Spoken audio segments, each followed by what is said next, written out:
தோட்டப்புற பாடசாலை மாணவர்களின் 13 வருட இடைவிடா கல்வி மற்றும் தமிழ் மொழி மூலமான தொழில் கல்வி ஆகியவற்றின் மீது அரசாங்கத்தின் விசேட கவனம் செலுத்தப்படுகிறது என பிரதமர் கலாநிதி அருணி அமரசூரிய தெரிவித்துள்ளார். திட்வா சூறாவளியினால் சேதமடைந்த ஒவ்வொரு பாடசாலையின் தற்போதைய நிலைமை குறித்து விரிவான அறிக்கையை ஒரு வாரத்திற்குள் சமர்ப்பிக்குமாறு உத்தியோகத்தர்களுக்கு பிரதமர் கலாநிதி அருணி அமரசூரிய ஆலோசனை வழங்கினார். தோட்டப்புற பாடசாலைகள் தொடர்பில் பாராளுமன்றத்தில் நடைபெற்ற விசேட கலந்துரையாடலின் போதே பிரதமர் இதனை தெரிவித்துள்ளார். டிட்வா சூறாவளியால் தோட்டப்புற பாடசாலைகளில் ஏற்பட்ட சேதங்கள், அதற்காக எடுக்கப்பட்ட நடவடிக்கைகள், காணி தொடர்பான பிரச்சினைகள், ஆசிரியர் வெற்றிடங்கள், பாடசாலை அபிவிருத்தி மற்றும் மேல் நிர்மாண பணிகள் குறித்து இதன்போது விசேட கவனம் செலுத்தப்பட்டது. ஊவா, சப்ரகமோ மற்றும் மத்திய மாகாணங்களில் சூறாவளியினால் முழுமையாக அல்லது பகுதியளவில் சேதமடைந்த மற்றும் இடம்பெயர வேண்டியுள்ள பாடசாலைகள் தொடர்பிலும் இதன்போது கவனம் செலுத்தப்பட்டது. பாதிக்கப்பட்ட பாடசாலைகளை மீள கட்டியெழுப்புவதற்கு அரசாங்கம் முறையான நடவடிக்கைகளை எடுத்து வருவதாக அமைச்சர் சமந்த வித்யாரத்ன இதன் போது சுட்டிக்காட்டினார்.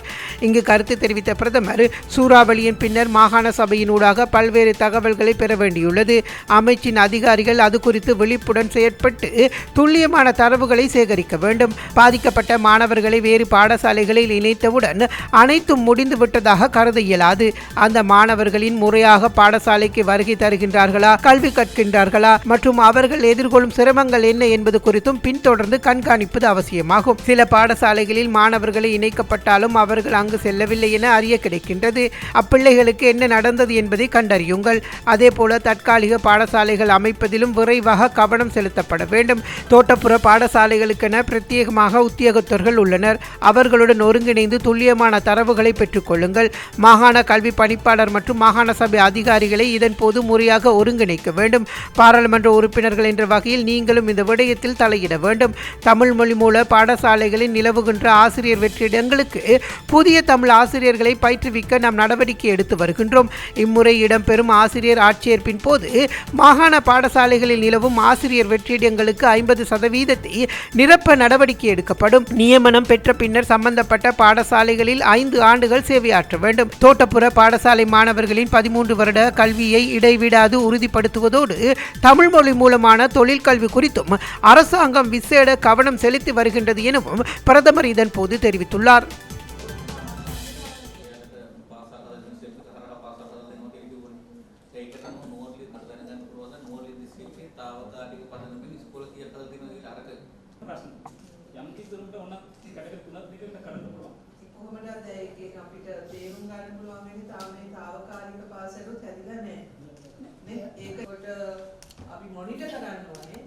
ළමයි පාසල් යනවද නැද්ද කියන එක. ඒකනේ එක නිර්ණායකයක් වෙන්නේ අඛණ්ඩව අධ්‍යාපනය ලැබෙනවද නැද්ද කියන එක නේ.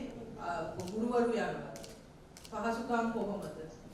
ටීවී එකේ යන්නේ. ටීවී එකේ ළමයි පහළ විතර ගන්න නේකොට අනතුරකට අතවරන එක නිසා.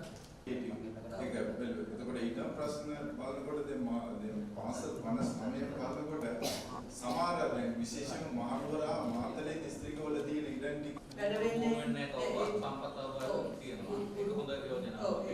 අපි කරන්න හදන්නේ කොටවල ඇෆිලියේට් කරන්න ශ්‍රීපාදේ right. එතකොට සම්පූර්ණයෙන්ම මේ වෙන්නේ එතකොට කොහොමද අර මලයාගම ප්‍රජාවෙන් ගුරුවරුන් බඳව ගන්නත් ඕනේ මේක. ඔය යාපනයෙන් අර මෙහෙන් ආවට රැඳෙන්නෙත් නැහැ.